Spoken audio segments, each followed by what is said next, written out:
अब मैं आपको एक अमेरिकी थिंक टैंक जो है उसकी एक रिपोर्ट दिखाना चाहता हूँ। और ये जो थिंक टैंक है इसका नाम है centre for the study of hate. और इसने ये कहा है, ये एक अमेरिकन थिंक टैंक जो है, इसने कहा है कि artificial intelligence generated imagery and new frontier of Islamophobia in India. इस रिपोर्ट में ये रिसर्च रिपोर्ट है इस अमेरिकी थिंक टैंक की, और ये वाशिंगटन डीसी में इसका दफ्तर है।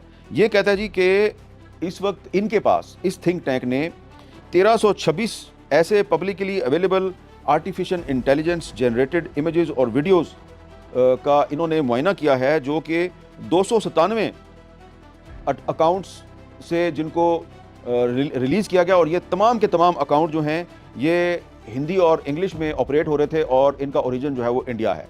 तो ये थिंक टैंक ये कह रहा है कि ये जो इंडिया से जो आर्टिफिशियल इंटेलिजेंस का इस्तेमाल करके जो डीप फेक वीडियोस बनाई जाती हैं, उनके ज़रिए जो इंडियन मुसलमान हैं उनके ख़िलाफ़ नफ़रत फैलाई जा रही है।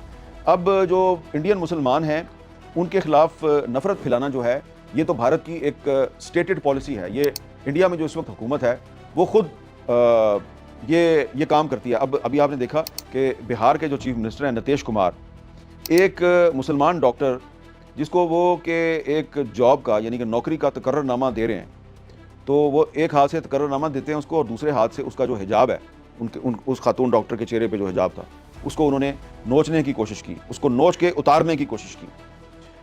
तो क्योंकि नीतीश कुमार जो हैं वो बीजेपी के साथ हैं और बीजेपी की मदद से वो चीफ मिनिस्टर बने हैं, तो वो कोशिश कर रहे हैं कि वो जो बीजेपी और आरएसएस के जो सपोर्टर्स हैं उनको खुश करें।